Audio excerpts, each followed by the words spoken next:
Mm.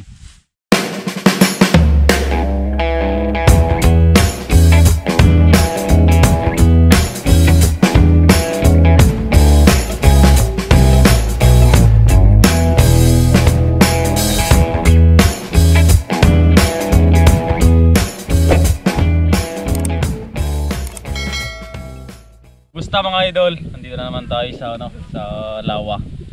Kung saan nangingisda yung mga kasama natin. At nandito tayo sa ilalim ng suha. So may nabalatan na dito.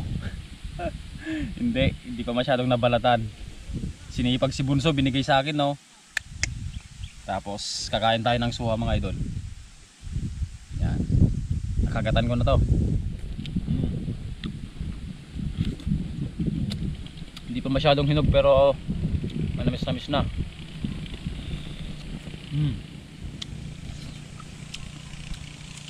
Solid. Babalatan ko pa ba? Sige. Kaso magiging mapait kasi yung kamay natin mga idol eh. Ganito na lang ata. Balatan natin.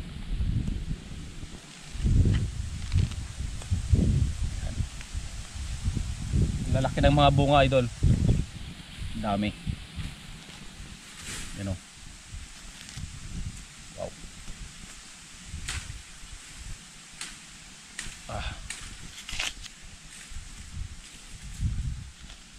Yan o.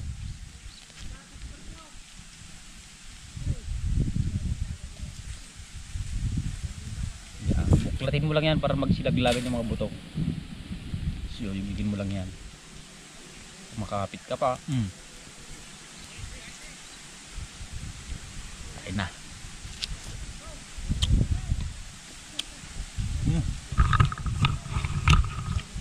Matamis na.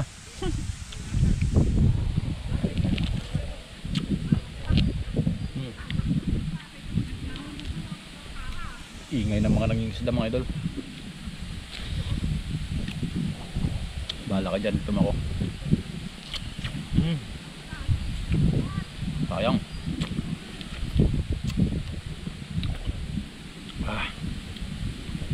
Ito ba?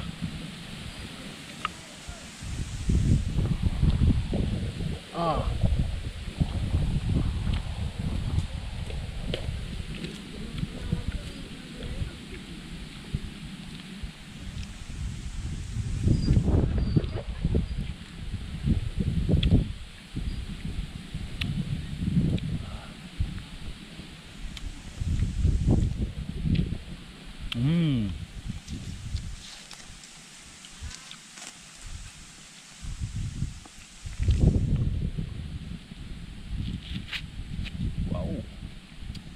Isa na lang yung naiwan. Pangalawa to.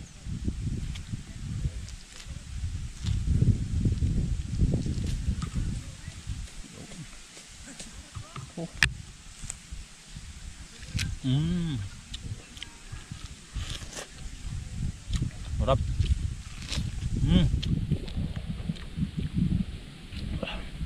Shout out sa mga taga-probinsyang katulad ko na kumakain nito.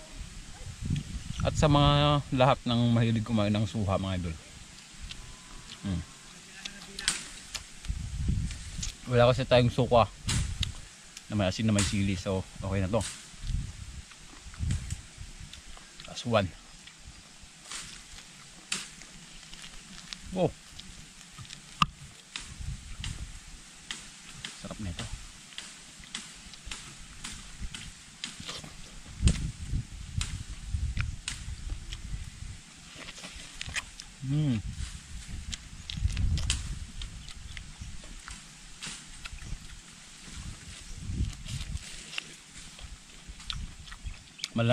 Malamig-lamig pa yung yung katas. Umagang-umaga pa kasi mga idol.